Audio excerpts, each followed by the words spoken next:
Hi అండి, welcome to మహా vlogs. Macaroni చుక్కకూరతో curry చేసి చూపిస్తాను. ముందుగా మ్యాక్రోనీని వేడి నీళ్ళలో ఉడకబెట్టుకోవాలి.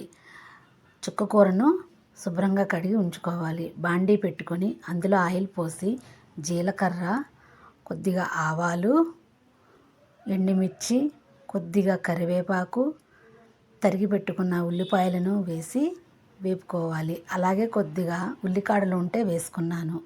దీన్ని బాగా వేగనివ్వాలి. కొద్దిగా అల్లం వెల్లుల్లి పేస్ట్ కూడా వేయాలి. వేసి బాగా వేగిన తర్వాత కొంచెం ధనియాల పొడి, కొద్దిగా సాల్ట్, అలాగే కూరకు సరిపడా 2 స్పూన్లు కారం వేశాను. దీన్ని బాగా వేపుకోవాలి. అలాగే కొద్దిగా గరం మసాలా పొడిని కూడా వేసుకొని వేపుకోవాలి.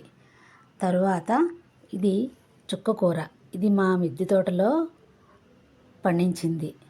ఇది శుభ్రంగా కడిగి పెట్టుకున్నాను కదా, ఇలా అందులో వేసి బాగా వేపుకోవాలి. ఇలా వేపుకుంటూ ఉండగా బాగా మగ్గిపోతుంది. ఈ మగ్గినది పక్కన పెట్టుకొని తర్వాత కొద్దిగా జీడిపప్పును మిక్సీ పట్టుకోవాలి. చుక్కకూర బాగా మగ్గిన తర్వాత ఇలా స్మాషర్తో బాగా ఇలా నలుపుకొని మెత్తగా చేసుకోవాలి.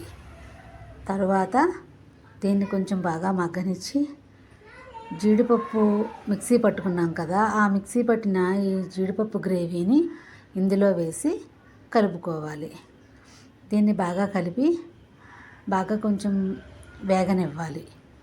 వేగిన తర్వాత ఈ కూరకి మనకు కావాల్సిన అంత వాటర్ పోసుకొని దాన్ని బాగా ఉడకనివ్వాలి.